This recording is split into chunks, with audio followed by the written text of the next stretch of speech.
an older woman, I'm 49, and I'm doing sports at elite level in middle age. I feel fit, healthy. I'm far healthier than I was in my 20s, say. And so why shouldn't women be able to achieve whatever they want to achieve at any age?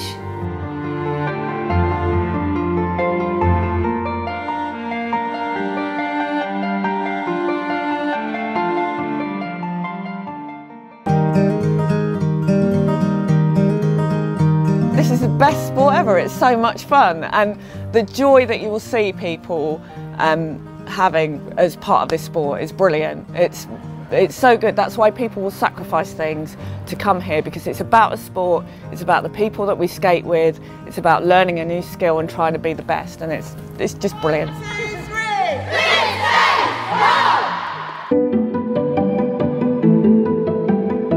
When I'm older, I want to play for England and meet Rachel Yankid, the star Arsenal player.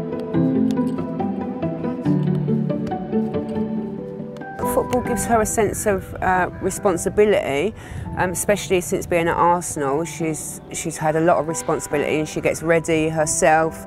You know, it gets her kit ready and makes sure she's got everything.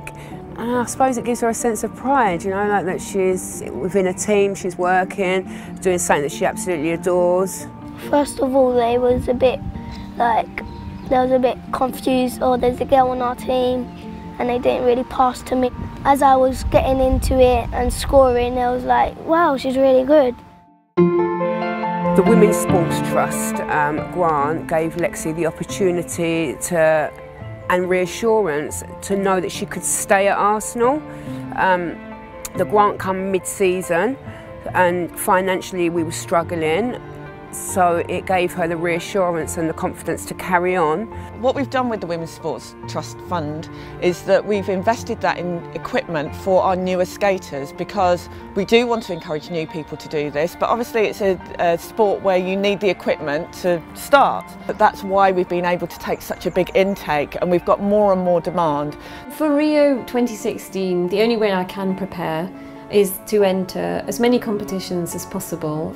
Unfortunately, that takes a great deal of money.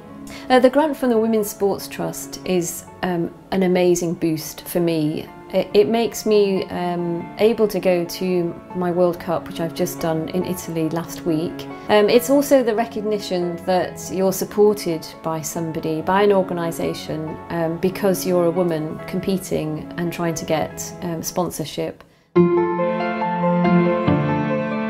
My disability does not define me. I would like my ability to be on display and people to admire me and be inspired by my ability and the fact that I go out there and do the competitions on my own with hardly any funding and not a lot of support. I definitely think that women are undervalued as sports people. There's no publicity, people don't know what sports women play. Without competition, you don't get any better. So I need the youngsters to actually compete against. I need them to get into the sport. I'm really keen to see more women, especially in hand cycling, because there are so few. Happy birthday, dear Francine. Happy birthday to you. I've never been more welcomed into a group, and I know that I can turn to any one of the skaters on the team and ask questions, ask advice. It's obviously a team sport, so being able to communicate with each other is very important. I've been able to transfer that to my professional life as well. You can come into this sport as a really shy and quiet person, which I kind of was when I started, and then week after week you evolve and you change and you just become something you never were before. So whereas before I probably wouldn't speak up for things if I didn't feel it was right, now I'm not afraid to say, no, you're wrong. Lexi will be playing for England probably by the time she's 17. I really want to be an example to other little girls, because if they work as hard as I have, then they'll get their dream and be a star football player. I'm just going to carry on, and I just ignore the doubt-sayers, and my results will prove that I'm hopefully good enough, and that's all I can do.